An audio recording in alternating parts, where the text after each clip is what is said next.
Alright, I'm just gonna give my thoughts on the Steelers 2025 draft class, because why not? I do what I want. um, First and foremost, this is not like a grading system or anything like that. This is just me giving my thoughts on what I think of the picks. Um, because listen, at the end of the day, draft grades mean nothing. They mean nothing. All that matters are the players selected and the schemes that they fit into. That's all that matters. So, with that being said, in the first round, the Steelers decided to select Oregon defensive tackle Derek Harmon. Honestly, I love this. I love this pick. I really do. I love this pick. I really thought they'd go quarterback. I really did. I think I even put it in my mock draft. I am very happy with the pick. And I'll get more into why I love it later. But I think I, if I'm not mistaken, I think the last time they decided to bolster the defensive line was when they selected Cam Hayward. And since then, it kind of feels like they've neglected it. Like, they've had guys in the past. They've had, Stephon Tuitt, Javon Hargrave, but they've never kept those guys around. Now you finally get a big dude who's known for getting in the backfield and getting after the quarterback. That's what I love. Especially if you look at last year's playoff game where the Steelers gave up 299 yards rushing to your biggest freaking rival. It makes sense. It makes sense that you go grab a defensive tackle. I understand people are upset that they didn't get a quarterback. I'd rather them not reach for a quarterback and get the guy they want. So I absolutely love the decision to pick a defensive tackle here. Bolster the defense, because oh boy, did it need it. Oh boy, did it need it. They, of course, didn't have a second round pick as they traded that pick to get DK Metcalf. So in the third round, they drafted running back Caleb Johnson. Again, another pick that makes sense. You lose Najee Harris in free agency, which I still kind of wish they had re-signed him, but it's whatever. But I'm okay with this pick too, because you lose Najee, so you go out and you get another big body running back who has a very similar skill set to Najee Harris. So I like the pick, I really do. Um, he likely won't start right away, as the Steelers are probably going to use Jaylen Warren to start out. But I would definitely expect him to flip flop and ride the hot hand. Like, that's typically what the Steelers have done, anyways, with Najee Harris and Jaylen Warren. They typically like to ride the hot hand, whichever one is doing better at the time. So that's probably what I'd expect here. I'd expect more of the same, with Jaylen Warren probably being more of, first and second down back, receiving back, and Caleb Johnson being the third down back. With maybe some Cordell Patterson mixed in, please. No, I don't want Cordell Patterson. He was terrible last year. Now we're moving on to day 3. This is the Steelers' yearly linebacker pick on day 3. Jack Sawyer, linebacker out of Ohio State. Again, this is just such a Steelers pick to make. They always pick a linebacker on day 3. They got Alex Highsmith. He was a third rounder, but Nick Herbig, he was a day 3 pick. He was a round 4 guy. But yeah, this is Steelers' yearly linebacker pick. Of course, he was captain of that Ohio State defense that just won the national championship.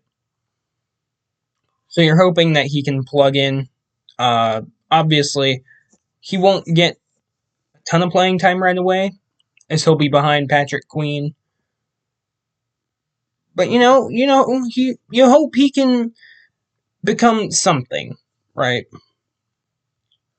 And you hope he can get starting minutes. That's all you hope for out of these day 3 picks. Since you hope they can become, everyday starters.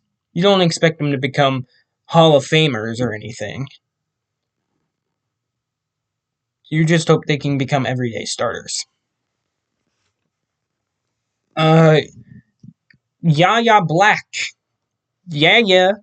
Again, I'm okay with this pick. There's only one reason this pick was made, and it's as I said earlier, you can't let up 300 rushing yards to your biggest rival, especially not in the playoffs. That's the main reason this pick was made. That was the reason the Derek Harmon pick was made. I don't know a ton about him. I'll be honest. I really don't. But as I said, you just hope he can become an everyday starter. I'm I'm personally not expecting much. But hey, I hope I'm wrong. I really do. I really hope I'm wrong.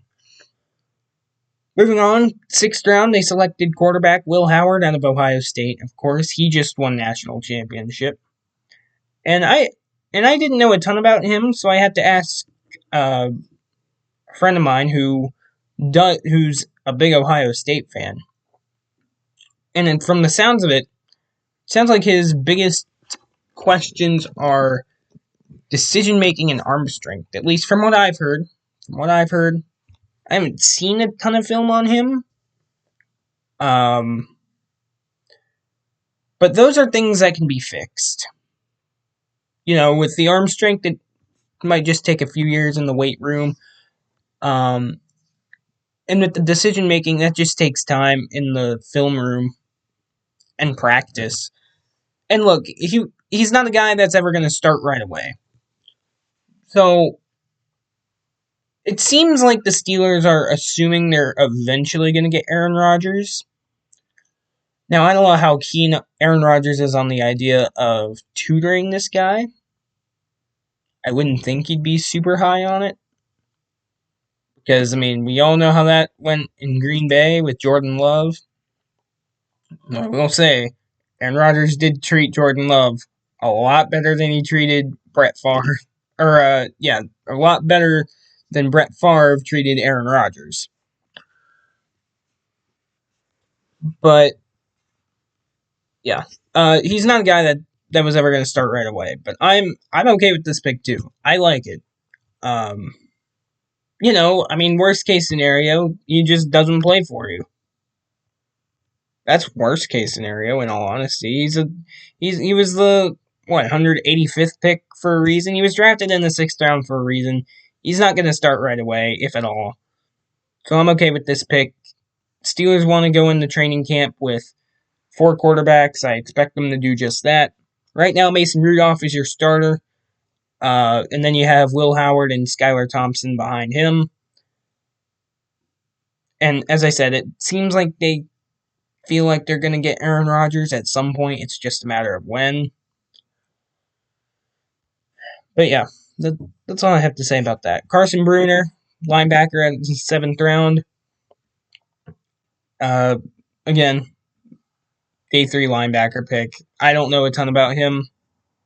You just hope he can become an everyday starter. And Dante Kent, cornerback in the 7th round. I believe this was the pick we got from the Chiefs in the when they traded up in the 5th round. We got a 7th round pick. I believe that's where this pick came from. If not, it was the Carson Bruner pick. Regardless, you just hope, again, look, teams are always looking for more corner depth. That's always the case.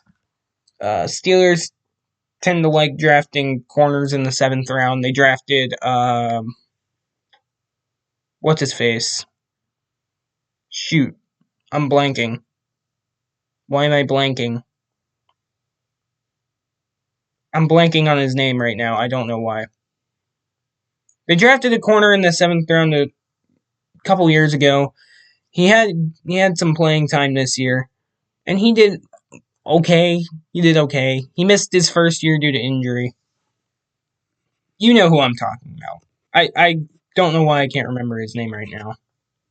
God, it's gonna make me mad. But yeah, teams are always looking for more corner depth, and I suspect that's what this is. Uh, but those are my thoughts on the Steelers draft class. Again, my thoughts mean nothing. Draft grades mean nothing. Nothing means anything until these players actually hit the field. And even then, it doesn't mean anything. They could be terrible in their rookie year. Peyton Manning was terrible in his rookie year, and look what happened from there. It doesn't matter. Come back to this in like 5 years. See how they're doing then. Anyways, bye. Don't die.